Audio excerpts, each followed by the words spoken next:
Bismillahirrahmanirrahim. Alhamdulillahirabbil alamin. Wassalatu wassalamu ala nabiyyina Muhammadin wa ala alihi wa ashabihi wa man tabi'ahum bi ihsanin ila yaumiddin. Tsumma amma ba'd. Kaum muslimin dan muslimat yang dimuliakan Allah Subhanahu wa taala, melanjutkan pembahasan kita dari kitab Rifqan Ahlus Sunnah bi Ahlis Sunnah karya Syekh Al-Allamah Abdul Muhsin Al-Abbad hafizahullahu taala, yang menjelaskan tentang sikap kita sebagai ahli sunnah untuk berlemah lembut kepada sesama ahli sunnah yang lainnya, antara salafiyin, antara ahli sunnah wal jamaah. Dan pada pembahasan kali ini kita masuk pada bab mauqifu ahli sunnah minal alim idza akhta'a, yaitu sikap ahli sunnah terhadap ahlul ilmi, terhadap ulama yang jatuh pada kesalahan.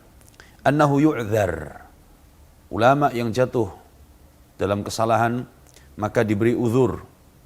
Fala yubadda' wala yuhjar, maka tidaklah divonis sebagai ahli bid'ah, tidak pula di boikot. Ini sikap ahli sunnah kepada ulama yang jatuh pada kesalahan karena ijtihad, jatuh pada kesalahan karena ada sebab-sebab syar'i, maka diberi uzur. Dan tidak dihukumi sebagai mubtadi', tidak pula diboikot. Kata beliau hafizahullahu taala, "Laisatil ismatu li ahadin ba'da Rasulillah sallallahu alaihi wasallam." Setelah meninggalnya Rasulullah sallallahu alaihi wasallam, tidak ada seorang pun yang maksum. Setelah Nabi sallallahu alaihi wasallam meninggal, maka tidak ada seorang pun yang maksum. Fala yaslamu 'alimun min khata'in. Tidak ada seorang alim, tidak ada seorang alim yang selamat dari kesalahan. Wa man akhta'a la yutaba' ala khata'ihi. Dan barang siapa yang salah dari ulama tersebut, dari ahlul ilmi yang jatuh pada kesalahan, la yutaba' ala khata'ihi, maka tidak boleh diikuti kesalahannya. Ya, ini kita sedang membicarakan ulama, bukan membicarakan orang-orang jahil, bukan membicarakan orang-orang yang tidak ada hubungannya dengan ilmu syar'i. Tapi yang kita bicarakan adalah ulama yang kemudian salah dalam ijtihadnya, maka kita beri uzur, dan tidak divonis sebagai mubtadi', juga tidak diboikot. Sehingga kita beri uzur dan kesalahannya tidak diikuti. Wala yuttakhadhu dzalikal khata'u dzari'atan ila 'aibihi wat tahdhiri minhu. Maka ketika kita tahu bahwa ada ulama yang salah dalam ijtihadnya, tidak boleh kita ikuti kesalahannya, dan tidak boleh kita menjadikan kesalahannya itu sebagai sarana untuk kemudian kita mentahdzirnya, kemudian kita menjauhinya, kemudian kita mengingatkan umat ini agar meninggalkannya. Tidak. Karena yang dilakukan oleh alim tadi ada karena sebab ijtihad berdasarkan ilmunya. Kemudian dia salah dalam ijtihadnya. Bal yughtafaru khata'uh al-qalil fi sawabihi al-kathir. Kesalahan yang sedikit tadi maka dimaafkan. Ya, terlebih dia memiliki keutamaan-keutamaan, memiliki kebenaran-kebenaran, memiliki juhud di dalam menyebarkan ilmu syar'i, di dalam mendakwahkan sunnah. Ketika ada 1-2 kesalahan, maka ini dimaafkan. Ya. Qala wa man kana min haula'il ulama qad madha. Nah, di antara ulama-ulama yang telah meninggal, yang mereka jatuh pada kesalahan, fayustafadu min ilmihi, maka ilmunya tetap diambil faedah, kitab-kitabnya tetap dibaca, ilmu-ilmunya tetap diambil. Ma'al hadari min mutaba'atihi 'alal khata', dengan tetap berhati-hati ya untuk kesalahannya. Jadi para ulama yang sudah meninggal, yang mereka memiliki kesalahan tadi, ilmunya tetap diambil faedah, kitabnya tetap dipelajari, tetapi kesalahannya kita tinggalkan. Wa yud'a lahu wa yutarahhamu alaih. Kita senantiasa mendoakan kebaikan untuknya. dan kita memohonkan rahmat kepada Allah untuk mereka. Dan ini sikap ahli sunnah wal jamaah kepada para ulama-ulama yang telah meninggal. Dan mereka memiliki karya-karya, kitab-kitab yang dimanfaatkan oleh para ulama setelahnya, dimanfaatkan oleh para thulabil ilmi setelahnya. Tetapi kesalahannya kita tinggalkan. Wa man kana hayyan. Kalau ulama yang itu masih hidup dan jatuh pada kesalahan karena sebab ijtihadnya tadi, sawa'un kana aliman atau talibal ilmi, baik dia itu adalah alim atau penuntut ilmu, yunabbahu ala khata'ihi, maka wajib untuk diingatkan kesalahannya. Diingatkan, ulama yang salah dan dia masih hidup, maka diingatkan kesalahannya. Talibul ilmi yang salah, maka diingatkan kesalahannya. Bukan dibiarkan, diingatkan. Ini sebagai bentuk nasihat. Tapi cara mengingatkannya birifqin walayyin, dengan cara lemah lembut, dengan cara yang baik, dengan bahasa yang lembut, dengan tutur kata dan tulisan yang tujuannya adalah memberikan nasihat. Qala wa mahabbati li salamatihi minal khata'. Nah, ketika kita mengingatkan ulama yang salah tadi, yang masih hidup tadi, ya, mengingatkan kesalahannya, atau para penuntut ilmu kita ingatkan kesalahannya, tujuan kita adalah kita berharap agar dia tidak jatuh lagi pada kesalahan yang sama. Yang kita inginkan adalah agar dia selamat dari kesalahan. Wa ruju'ihi ila shawab, dan kita berharap agar dia kembali kepada kebenaran. Ini kalau masih hidup, sehingga ada kesempatan untuk rujuk, ada kesempatan untuk meninggalkan dan dia kembali kepada as-shawab, al-haq. Tapi yang sudah meninggal tadi, maka kewajiban kita adalah mendoakan dan memohonkan ampun kepada Allah. Mudah-mudahan Allah merahmati mereka. Wa minal ulama alladhina madhaw wa indahum khalalun fi masail al-aqidah.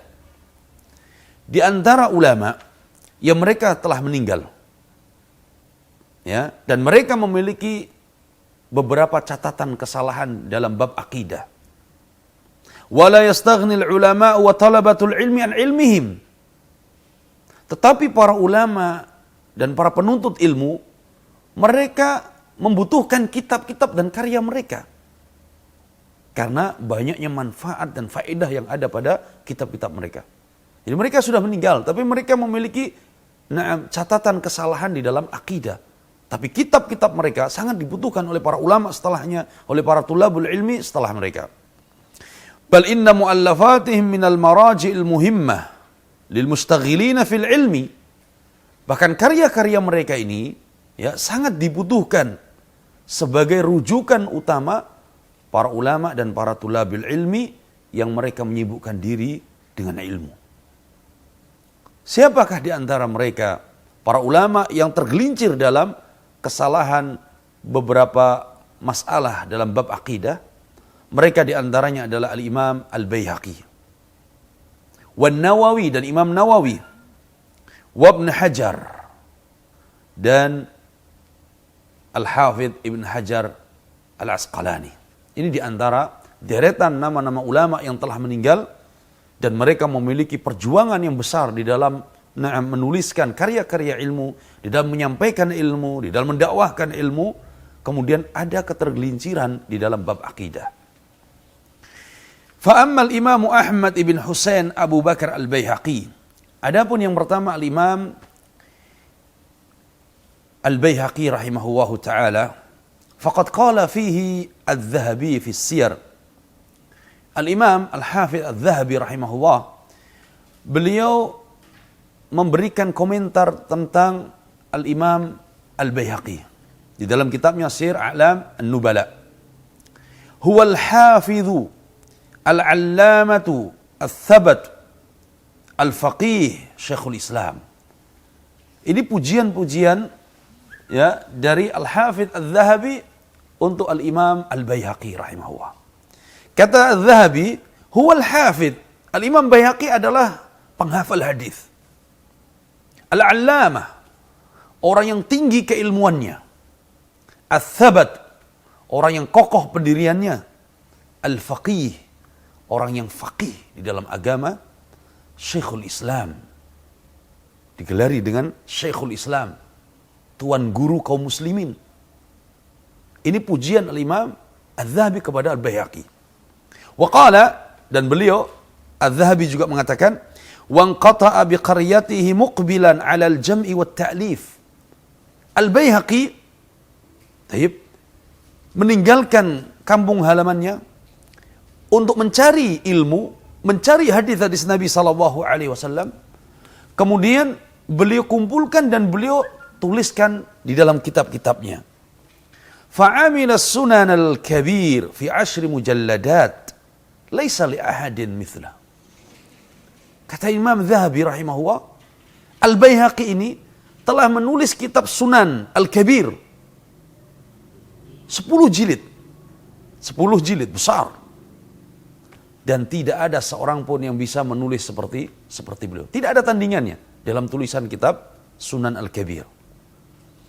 Wa dzakara lahu kitaban wa dzakara lahu kutuban ukhra katsira. Kemudian Adz-Dzahabi juga menyebutkan karya-karya Al-Baihaqi yang lainnya. Wa kitabu Sunan Al-Kubra atau Sunan Al-Kabir madbu' fi 10 mujalladat kibar. Kitab Sunan Al-Kubra atau Sunan Al-Kabir Al-Baihaqi ini dicetak puluhan jilid yang besar, tebal-tebal. Wa naqala 'anil Hafidz Abdul Ghafir Ibn Ismail kalaman qala fihi. Aw nuqila atau Al-Hafidz Adz-Dzahabi menukil dari perkataan Al-Hafidz Abdul Ghafir Ibn Ismail tentang Al-Imam Baihaqi. Qala wa tawalifuhu tuqaribu 1000 juz'in mimma lam yasbiqhu ilai ahad. Kata Abdul Ghafir, karya Al-Imam Baihaqi itu ya sekitar 1000 jilid, 1000 juz karyanya. Dan belum ada yang bisa menyamai karyanya. Jama'a baina ilmi al-hadithi wal fiqh. Beliau tulis, dan beliau gabungkan tentang hadis dan fiqihnya. Ilmu hadis dan fiqih. Wa bayani ilalil hadis. Beliau juga menuliskan tentang penjelasan ilal hadis. Wa wajhil jam'i bainal ahadits. Beliau juga menulis hadis-hadis yang terlihat secara zahir bertentangan, kemudian beliau gabungkan, jamak, dan beliau memberikan kesimpulan. Qala Adz-Dzahabi, fatasanifu al-Baihaqi azimatul qadar. Karya-karya Imam Baihaqi ini adalah karya yang sangat besar. Ghaziratul fawaid. Faedahnya yang sangat luas di dalam kitab-kitabnya. Qalla man jawwada tawalifahu mithla al-Imam Abi Bakar. Jarang sekali orang yang bisa menyamai beliau di dalam menulis karya seperti ini. Fayambaghi lil alim an ya'taniya bihaula siyama sunanuhul kubra. Maka hendaknya para alim ya untuk perhatian dengan itu semuanya, dengan kitab-kitab Al-Baihaqi, terlebih adalah kitab Sunan Al-Kubra yang faedahnya begitu besar. Selain daripada hadis-hadis Nabi sallallahu alaihi wasallam, beliau juga menyebutkan tentang fikih-fikihnya dan juga tentang ilal hadisnya atau di dalam karya-karya yang lainnya. Ini tentang Al-Imam Al-Baihaqi rahimahullahu taala, imam yang disebutkan oleh Dzahabi sebagai Al-Hafidz, Ats-Tsabat. Kemudian kata beliau juga sebagai Al-Imam dan Syekhul Islam, tetapi beliau tergelincir di dalam beberapa permasalahan di dalam bab akidah, tetapi sebagaimana yang disebutkan di awal tadi, bahwa mereka adalah para ulama kita yang kita ambil faedah dan ilmu-ilmu mereka. Adapun kesalahan mereka maka kita tinggalkan, dan kewajiban kita untuk mendoakan kebaikan untuk mereka dan memohonkan ampun kepada Allah Subhanahu wa taala untuk mereka. Hadza wallahu alam wa sallallahu ala nabiyyina Muhammadin wa ala alihi wa sahbihi wa sallam walhamdulillahi rabbil alamin.